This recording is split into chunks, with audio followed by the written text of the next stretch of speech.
Here are the tools for my first painting in gouache. I wish I could say it was a magical elixir in that mug to keep me focused, but it was simply coffee with sweet creamer. It was enough, however, to get me through this session. There's a piece of scrap paper with my concept sketch. I'd looked at some tiki images online and cobbled together a mishmash of ideas to create a totem of my own. Then I recreated it onto cellulose watercolor paper. It's the same Canson Montfall journal that was used in the previous video. Hey, I didn't hear a "gimme my journal back" from producer Mike, so I used a color pencil instead of a graphite one. That's something I've been doing more and more lately. Color pencils don't smear the way graphite does, and if it still shows after painting, the colored lines don't bug me as much as graphite ones. This one is cadmium orange from Faber-Castell's Polychromos line. My apologies for the occasional blurry moment. They're brief, at least. And that's a Faber-Castell Sepia Fine Liner in the .7 size. In a moment, you'll see me using it to define the lines of the totem. For brushwork, I pulled out my set of Princeton Snap brushes. A couple of years ago, I enjoyed using them with watercolors, but after getting some Neptune and Aqua Elite brushes, the snaps were set aside, and now they have a new purpose as gouaching brushes. I'm a little behind here, but there was a shot of the Real Value brush set, since I'll end up using one of the flat brushes, and a quick flash of the swatches from the previous video to remind myself of the colors at hand. The next couple of minutes covers the line work process. Now, I didn't have to apply line work, but I wanted to make sure that I could keep track of the design for as long as possible during the painting portion. With the opacity of gouache, I'd worried that lighter sketch lines would get lost before I finished placing the initial layers of color. As for the subject, I chose a Tiki Totem because I think it lends itself to a streamlined, stylized approach, one where I wouldn't have to worry over shading or blending. Plus, having recently watched a video of Disneyland's Enchanted Tiki Room show, I had totems on my mind. Actually, I'd wanted to rewatch the Very Brady sequel to refresh my memory of that movie. It's the sequel to the Brady Bunch movie, and it played with the Trip to Hawaii episode from the original series. A tiki totem featured in it, if I recall correctly. Unfortunately, the Very Brady sequel wasn't streaming for free on any of my services. That's right, I wasn't going to shell out the $4 required because I'm a tightwad. And I'm sorry, but I was not going to subject myself to rewatching old episodes of the Brady Bunch. The parody movies are entertaining, but the original material is just painful now. I spend a lot of energy on this channel, but that's where I draw the line. Maybe that's because I lived it in childhood. I mean, we didn't have a lot of programs to choose from. For laughs, it was reruns of old fossils such as Leave It to Beaver. Sometimes we'd get a less old sitcom like The Brady Bunch or Happy Days. By the way, Does anyone remember that Happy Days catchphrase, "Sit on it"? I know, weak sauce, right? For thrills, it was crime dramas such as The Streets of San Francisco or Kojak. Uh, that last one should not be mistaken with Kolchak, the Night Stalker, which was a pretty cool show for its time, actually. Sure, there were other shows, but the rerun lineup would rotate maybe 2 or 3 times a year.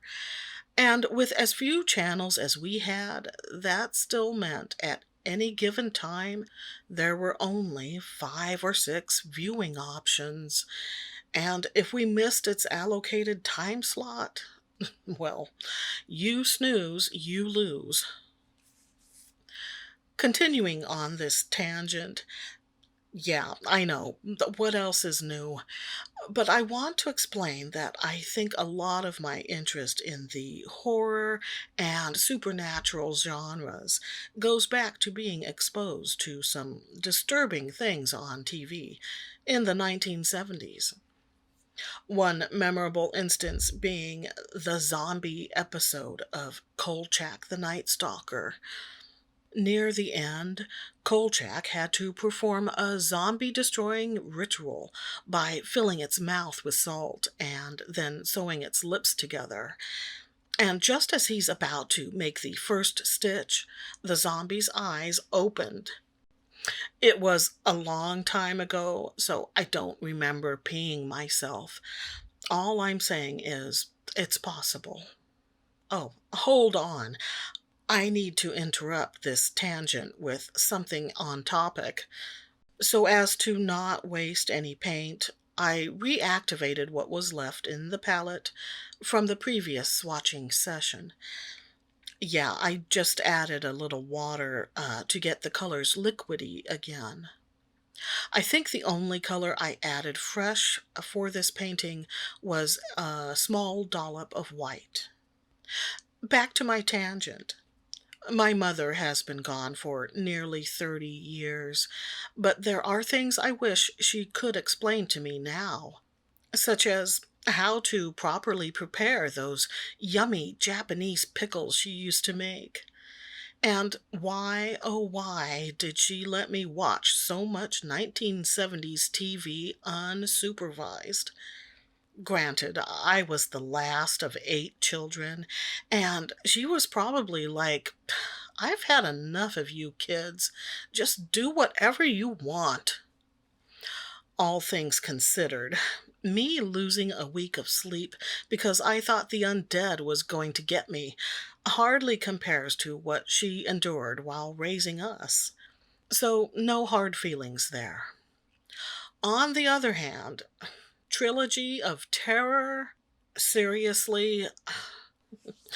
To be fair, I probably snuck down late at night to watch it because my mother was all about Mutual of Omaha's Wild Kingdom and the Lawrence Welk Show. So she was likely unaware of all the questionable content I was consuming. Since this is supposed to be a wood carving, I laid down a brown mix. Very sloppily, by the way. At that point, I was unsure of the number of layers I wanted to apply, and figured if some of that brown showed through, it could work, since it kinda looks like wood. But it didn't matter because all of it ended up getting covered. About the brushes, I'm happy with how these snap brushes worked for this painting. I don't remember if I mentioned it already, but they are from Princeton and they have synthetic hairs.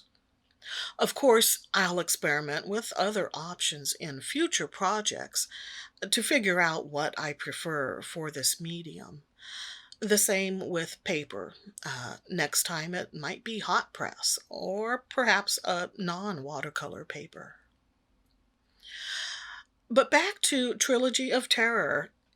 It had that segment where the Zuni warrior doll came to life to terrorize Karen Black all over her apartment. Of course, as an adult, I can laugh over silly stuff, like how she couldn't figure out how to unlock her own front door, but it still has its hair raising moments. You know what's really scary though? For as little as $300, you can own a limited edition replica of the Zuni warrior doll. Imagine that sitting on your mantle. Let me clarify. I'm not correlating the Zuni doll with my Tiki Totem. They are both carved from wood and have fearsome expressions, yes, but they are from different cultures. How I understand it, Tiki totems are from Polynesia and generally represent South Pacific mythology. The doll from Trilogy of Terror was supposed to be from Africa and contained the vicious spirit of a tribal warrior, but that's mostly made up. In real life, Zuni are a Pueblo native tribe, mostly known for their pottery. There's a moment where I messed up the freshly laid paint by resting my hand on it, and I had to go back to touch it up. I'd been warned about that, but of course forgot all about it until it happened to me. It wasn't a disaster, and it was easy enough to fix. And it probably won't be the last time that happens. My knowledge of tiki culture doesn't reach very far beyond surface level. I understand that it became a thing in the US after World War II due to our military presence in the South Pacific, and continued to be popular through the 50s and 60s. There are aspects of modern tiki culture that appeal to me. And by modern tiki culture, I'm referring to that niche of, well, I guess you could call it a fandom of Americanized tiki art, decor, music, and cocktails. It's an attractive aesthetic, while being a troubling one, for me at least. A part of me would love to build a tiki bar in my backyard with torches and the Tiki Yaki Orchestra playing on the sound system. Another part of me cringes at thoughtless cultural appropriation. I have mixed heritage. I get it, and I'm sensitive to prejudices and stereotypes. But I was also brought up in the 70s and 80s, so I'm still learning and becoming aware of things I used to be oblivious to. Anyway, those are my conflicted thoughts. If you'd like to share yours, please do so in the comments. That goes for any of the topics touched on in this video. Heck, just share what you had for breakfast. I'm curious. This part where I'm adding the dark lines, it looks black, but it's actually a dark brown mix. I've forgotten which colors I used exactly. Uh, it sort of looks like melted chocolate in the palette. There are choices to be made, right? With the style I was going for, the bold lines made sense. Maybe a lighter value would have been better, but I'll go ahead and say it. When it was all done and finished, I was very pleased with how the piece turned out. It would probably be a good exercise to redo it using different techniques, just to explore the possibilities. Perhaps a version where it's not solid spaces of color, but rather one where there's shading and blending. The thing is, I'm not big on redoing pieces, and that's probably to my detriment. Because I've heard other artists say that redoing one's work can be a valuable exercise. That's what one does, right? When you're learning something new, you practice, you experiment, you study, you fine tune your process. But I balk at the idea of repeating a piece over and over. I want to move on. That's impatience at play. I have some ideas about things I want to try, though, and that includes monochromatic studies, maybe some figure work, and eventually portraits. So I'm not expecting to produce many finished gouache pieces for now. I think I did a good job as far as consistency. The underlayers were thin enough that I didn't encounter any inadvertent reactivation issues. They'll likely come up at some point, though, in future projects. There's a video that I found helpful. It's on Mary Sanche's channel, and it's where she demonstrates the tea to butter system as applied to gouache consistency. Tea being the thinnest and butter being the thickest. A link will be in the description. It's something I keep in mind as I thin my gouache. So instead of wondering, what consistency do I want here? Very thin, thin, medium, thick, or very thick? I think of those consistencies as tea, coffee, milk, cream, and butter, which may not be helpful to everyone, I know, but at least it's memorable.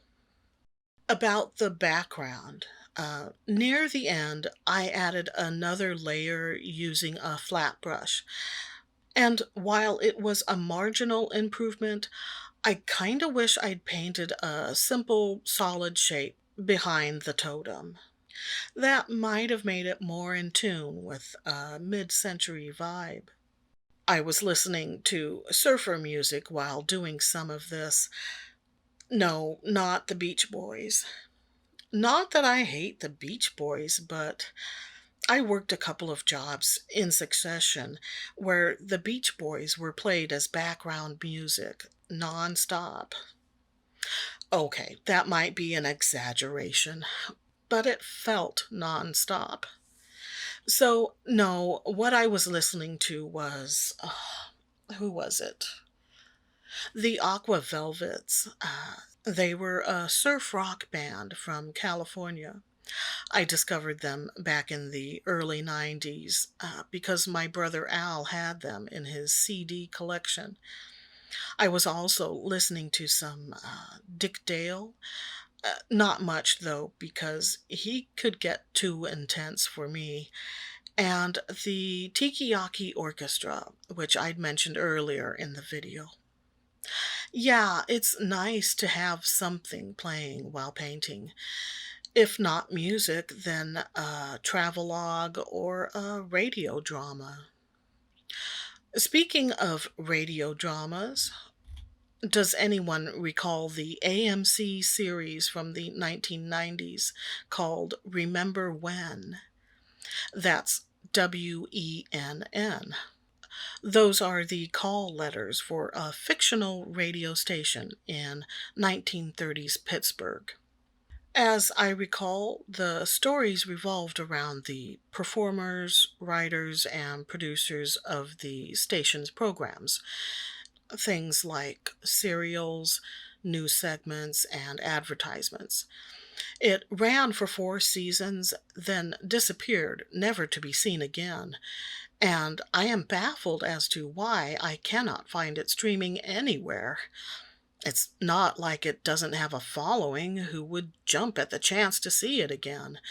So, if anyone can enlighten me as to who's holding things up and where to send a perturbed letter, please do. At this point, I was happy. I was happy with the style I'd chosen. I was happy with the execution. I was really happy with that red mix inside the mouth. But at some point, I decided to darken that part. I mean, Yeah, the style was very two-dimensional, but I wanted the mouth to have some depth. And I'm only talking about this because it's an example of how the design evolved, and I'm not sure it would have worked with watercolor. As I was brushing in the darker red by filling in the crannies first, it started to leave a shape that looked like a tongue. So I went with it and created a tongue inside the mouth. And boy, am I glad, because it successfully added another visual element. And you know what? If it hadn't worked, I probably could have painted over it until it did. Like I said early on, I deliberately went with a very simple design, the main motif being pineapple. The original concept sketch had more to it. Well, it was taller for one thing, but yes, it had more elements. In streamlining the design, it became focused on the whole pineapple thing. What can I say? I love pineapple, whether it's fresh or from a can, in salad, cake, cocktail, or sweet and sour pork. And I love it on pizza. Sit on it, haters. So, after all is said and done, how would I rate the fun factor on this painting project? Well, on my imaginary studio phonometer, it reaches nearly to the top at lots of fun. Beneath most funnest ever, but above kinda sorta fun. And to be honest, I was only aiming for kinda sorta fun. So, yay for gouache.